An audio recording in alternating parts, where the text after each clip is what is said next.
हमारे साथ बातचीत करने के लिए हैं बीजेपी सांसद डॉक्टर भोला सिंह जी।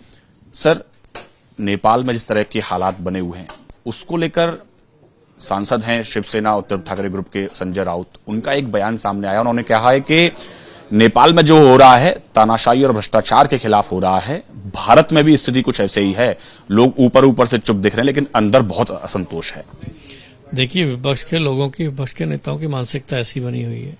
जिस तरीके से 2014 में मोदी जी प्रधानमंत्री बनने के बाद देश विकास के रास्ते पर आगे बढ़ा है, देश विकसित भारत की तरफ संकल्पित होकर आगे बढ़ने का काम कर रहा है, और ऐसी चीजें जो एक देश के गरीब की आवश्यकता थी और की पूर्ति कल्याणकारी योजनाओं के माध्यम से माननीय प्रधानमंत्री जी ने करने का प्रयास किया है।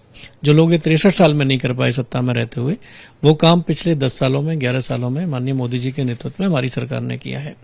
यही प्रॉब्लम है विपक्ष के साथ में कि इनको इतना लंबा समय मौका जनता ने दिया, ये नहीं कर पाए। और जिस तरीके से प्रधानमंत्री जी ने 11 साल में चीजों को धरातल पर पहुंचा दिया, देश को विकास की राह पर लेके चलने लगे, अब जनता समझ के इनको नकारने लगी है। अब ये कोई भी चुनाव हो, जनता को गुमराह करने का काम करते हैं। जैसे लोकसभा के चुनाव में इन्होंने संविधान खतरे में लेके, जबकि संविधान का दुरुपयोग इन लोगों की सत्ता सरकारों में हुआ, ऐसा जनता को गुमराह करने का काम किया। अभी SIR को लेकर गुमराह करने का काम कर रहे हैं। CA जो देश के हित में था उसको लेकर इन्होंने गुमराह करने का काम किया।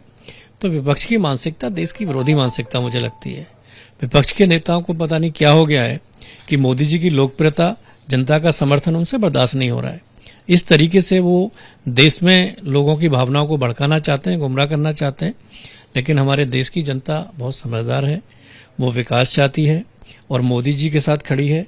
हमने कोरोना महामारी में देखा कि माननीय प्रधानमंत्री जी के एक आह्वान पर जैसा उन्होंने कहा वैसा लोगों ने किया। तो देश मोदी जी के साथ है, विकास चाहता है और विकसित भारत चाहता है, जो मोदी जी के नेतृत्व में हो सकता है। कि चीन के दोस्त प्रधानमंत्री ने इस्तीफा दे दिया है, अगला नंबर आपका है, यानी कि तमाम तरह की जो बातें हैं वो यही दिखाई जा रही है कि भारत में भी ऐसा माहौल बन सकता है। देखिए, भारत की सरकार, तीसरी बार मोदी जी को देश की जनता ने प्रधानमंत्री चुना है और ये कोई खैरात में मिली हुई कुर्सी नहीं है, जनता की दी हुई कुर्सी है।